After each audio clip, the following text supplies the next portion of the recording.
반갑습니다. 성가 감상담을 나누고 있는 방길튼 교무입니다. 오늘은 성가 139장 부처는 누구이며 이 노래를 감상을 나눠볼까 합니다. 자, 이 가사 한번 봉독해 보겠습니다. 이게 좀 멋진 말인데요. 부처는 누구이며 중생은 누구런가? 부처나 중생이나 본래는 하나라네.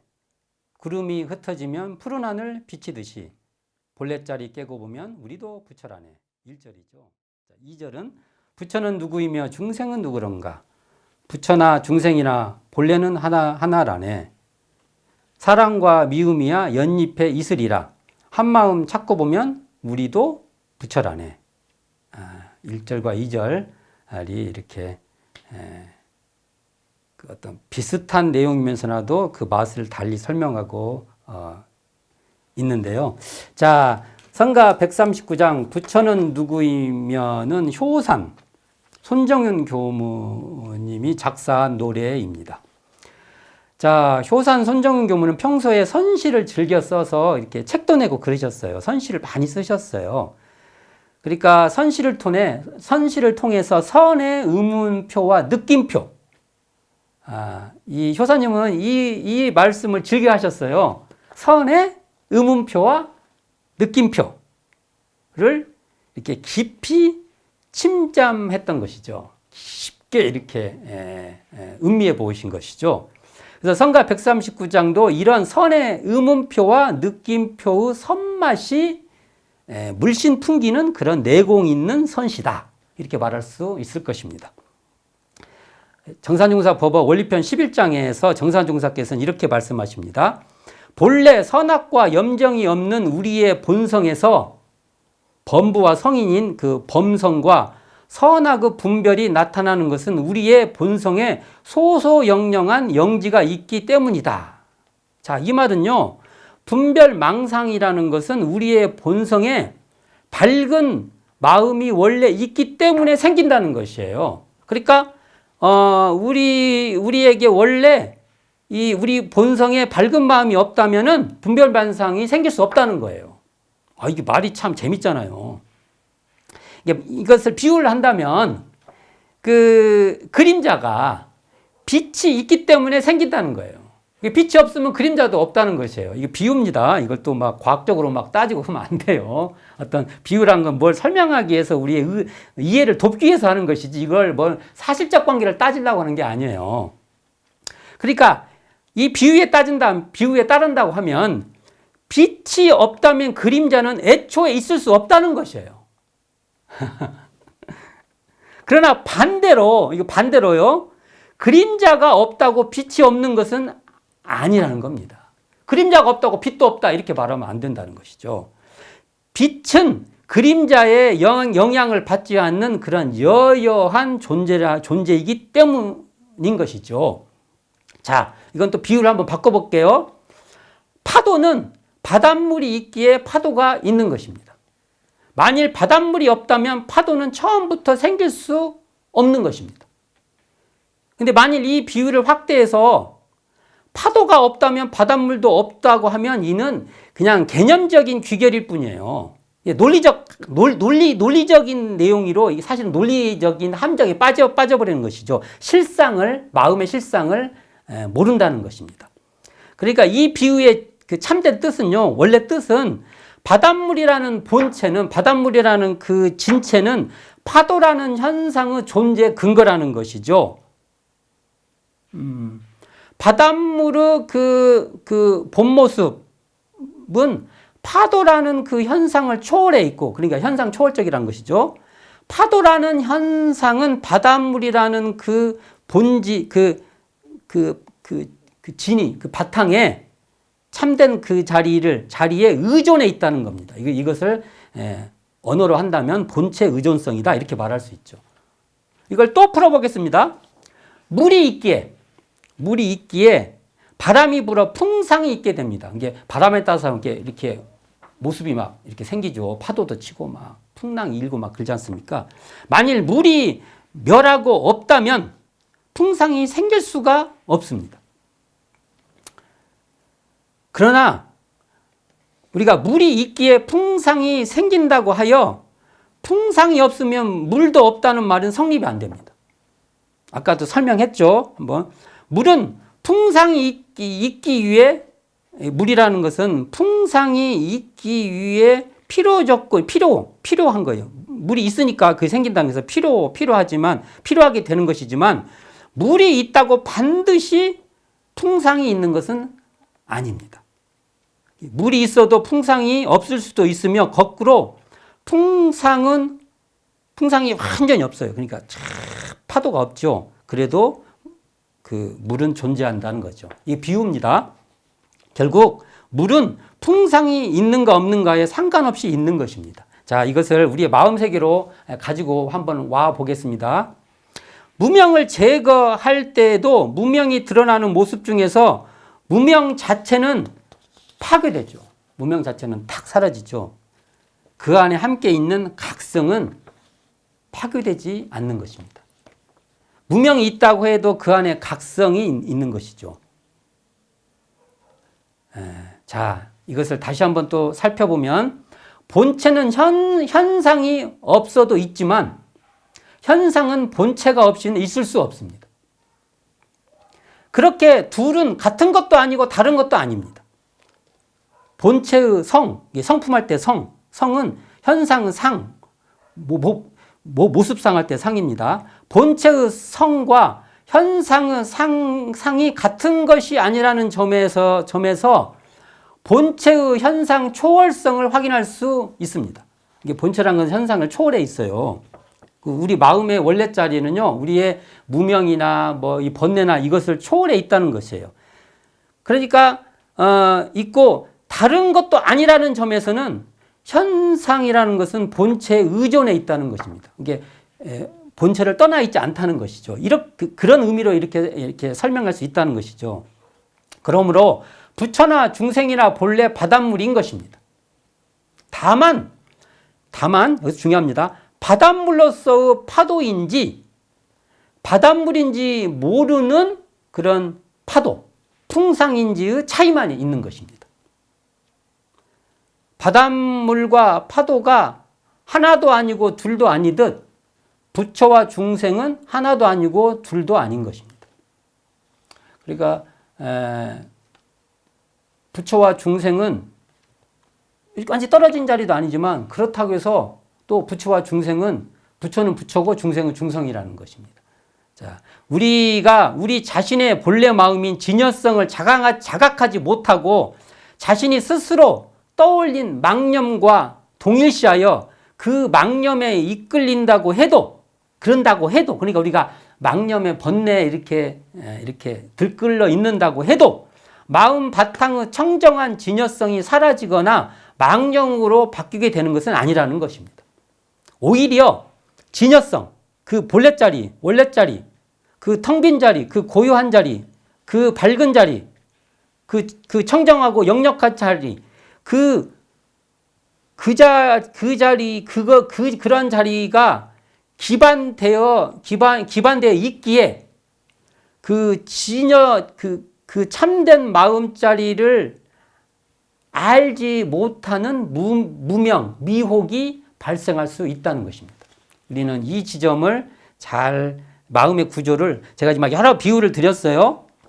파도와 바닷물 또는 빛과 어둠 또는 그 물과 풍상, 이렇게 물의 움직임 이런 비유를 통해서 본체와 현상 또 현상 초월성, 본체 의존성 이런 용어들을 막 썼지만 사실은 자기 마음을 잘 비춰서 확인해 보면은 이것은 역력히 확인할 수 있는 자리라는 것입니다.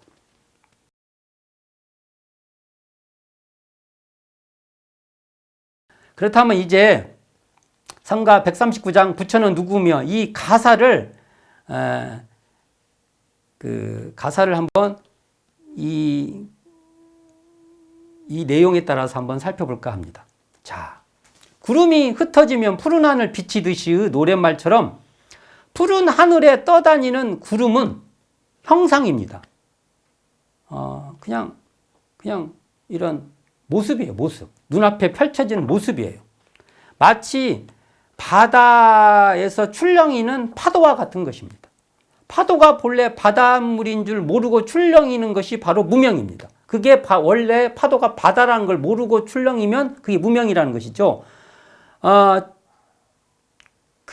어떤 우리가 어느 순간에 출렁이는 풍상의 형상을 그 자리 집착되어 있는 자리 그것을 딱 놓아버려요. 그냥 내려놔버려요. 그래서 파도가 본래 바닷물인지 알게 되어버리면 바로 푸른 하늘에 들어선 자리입니다.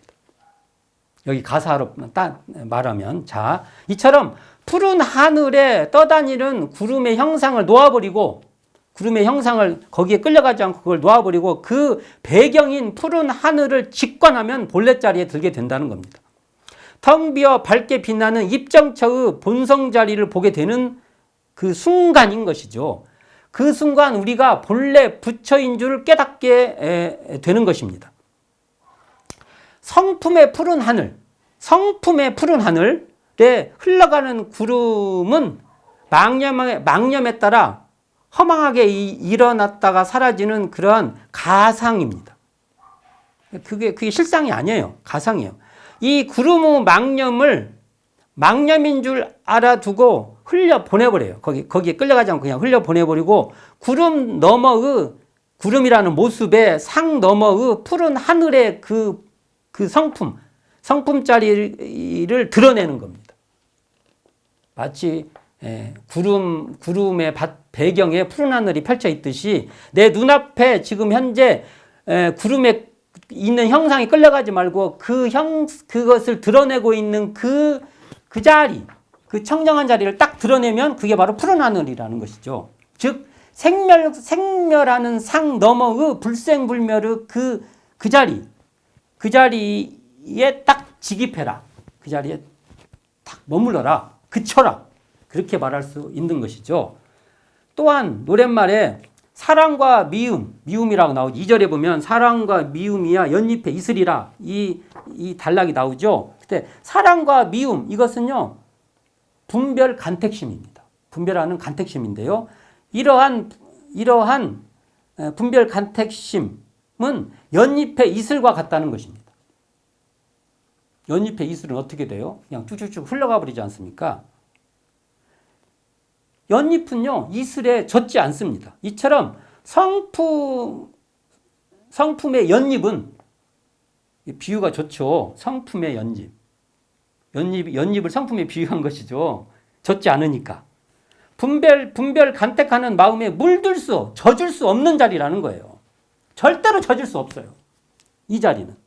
이게 사랑과 미움은 연잎의 이슬처럼 우리의 성품에 출몰하는 형상에 불과해서요. 그냥 이슬에 불과해서 이 성품의 연잎 자리를 이렇게 물들이고 적게 할 수 없다는 것입니다. 그 형상은 실체가 없으니 놓아버리면 사라지는 것을 우리가 집착하기 때문에 현재 우리가 있게 되는 거예요. 그게 원래 실상으로 있는 게 아니라 순간 생겼다가 멸하는 무상한 존재라는 것입니다. 그러니 이 증해하는 분별심을, 이게 사랑과 미움이죠. 사랑했다, 미웠다, 미웠다, 사랑했다. 증해하는 이 분별심을 간택하고 집착하는 마음만 놓아버리면, 이게 넘겨버리면, 간과해버리면 그 자리에서 청정하게 밝게 빛나는 한 마음이 드러나는 것입니다. 한 마음 찾고 보면 우리도 부처라나 할 때 이 한 마음이 드러나는 것입니다. 이 본래의 한 마음, 이 자리가 원래 부처 자리입니다. 부처입니다. 바로 일원의 한 마음에 들게 된 것입니다.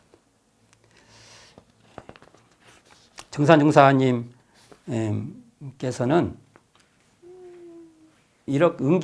정산증사 법어 응기편 7장에서 말씀하십니다.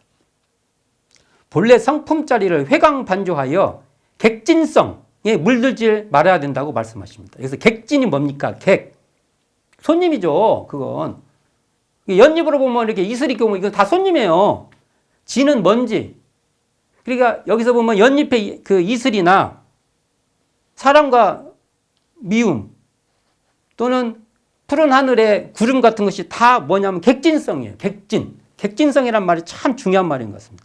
우리는 객이나 이 먼지같이 되면 안 된다는 거죠. 우리가 주인이 돼야죠.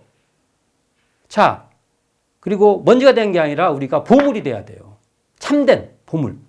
이게 뭐냐면 회광반자에 드러나는 성품, 이 성품짜리가 여기서 보면 푸른 하늘이죠. 그리고 또 하나는 이렇게 연잎처럼 이 성품의 주인공이 돼야 된다는 거죠.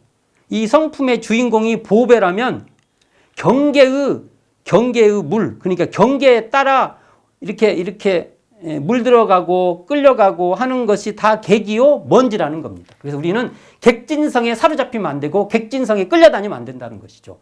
무엇을 잡아야 되나?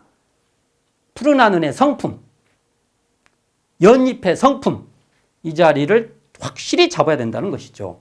이처럼 성품의 푸른 하늘과 성품의 연잎에 출몰하는 분별 집착하는 구름과 이슬을 놓아버리면 그 순간 본래자리 깨어나고 한마음 찾게 된다는 것입니다.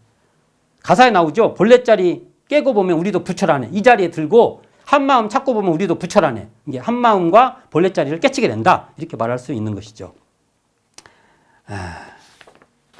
우리는 이 부처는 누구이며 이 가사에 나오는 것처럼 우리 마음의 구름이 흘러갈 때 그 마음의 구름에 끌려가지 말고 푸른 하늘을 찾을 수 딱 그 바탕에 항상 여해한 그 자리를 마음의 빛을 돌려서 탁 찾을 수 있고 또 사랑과 미움 같은 그 연잎의 이슬에 거기에 끌려가서 그 이슬에 젖을 것이 아니라 젖지 않는 이 연꽃의 성품의 이 연꽃자리, 연잎자리를 우리가 탁 그 자리에 멈추고 그 자리에 그치고 그 자리에 자각할 수 있는 우리 공부인이 되어야 할 것입니다.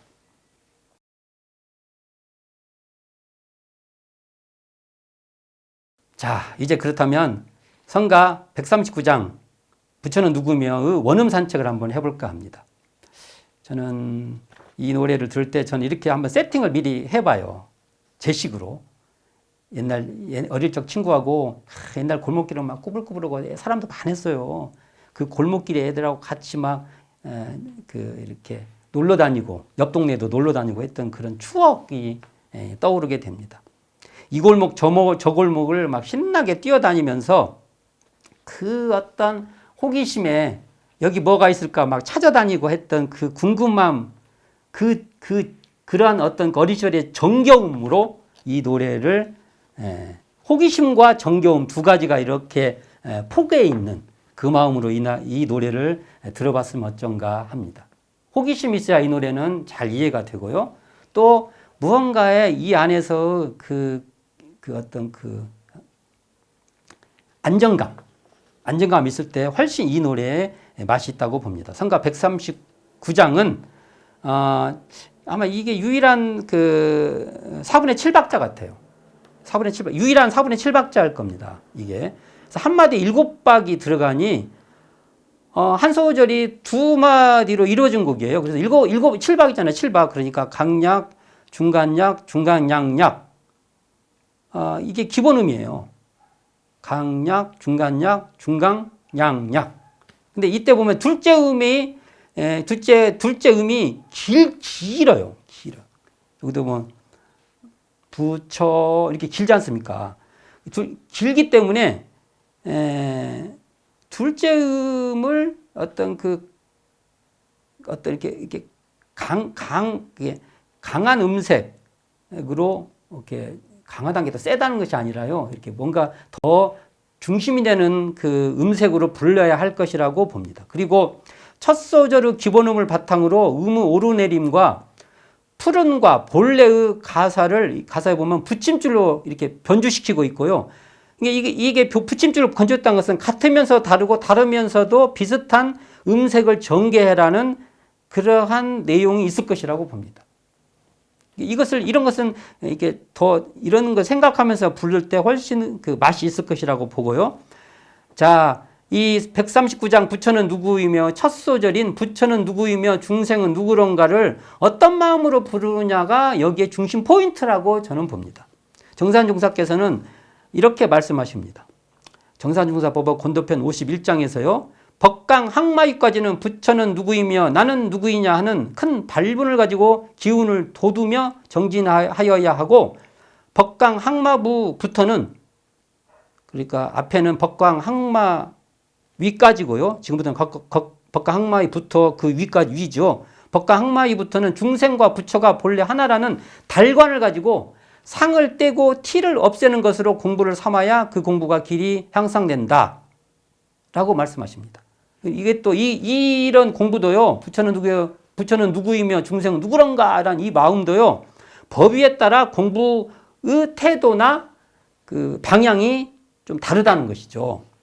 이처럼 우리가 보통급, 특신급, 법마 상정급의 3급의 법위에서는 부처가 되겠다는 분발의 마음으로 원력을 돋우면서 불러야 할 것이라면 법과 항마 위상 3위의 법위에서는 중생과 부처가 본래 하나라는 넓은 마음을 확장시키는 심정으로 불러야 할 것입니다. 결국은 139장 부처는 누구이며 이 노래를 부르기 위해서는 우리는 어쨌든 이 노래를 부르면서 나는 항마 위상 돼야겠다라는 그 마음이 있어야 될 것입니다. 자, 대산종사께서는 이렇게 말씀하십니다. 대산종사법어 소요편 13장에서 한마음 깨칠 때 참 부처가 나타나고 한마음 미혹할 때 참 부처가 숨느니라. 부처와 중생이 무슨 차별이 있으랴. 다만 한 생각 미혹하고 깨친 사이에 있느니라. 이 말도 멋있죠. 한 생각이 있다는 것이잖아요. 한 생각 미혹 사이에서 부처는 누구이며 중생은 누구런가의 갈림길이 생기게 된다는 것이니까 부처는 누구이며 중생은 누구런가를 부를 때면 항상 마음이 이 한 생각에서 마음이 깨쳐 있도록 각성을 불러 일으켜야 된다는 것이죠. 자, 성가 139장 부처는 누구이며는 김동진 작곡으로 원기 75년, 이게 1990년이죠. 교화부에서 성가로 제정하게 됩니다. 자, 오늘은 성가 139장 부처는 누구이며 손정윤 작사, 김동진 작곡 이 노래를 여러 가사와 이 노래의 전체적인 내용을 한번 다 같이 살펴보았습니다. 감사합니다. 방길튼 교무였습니다.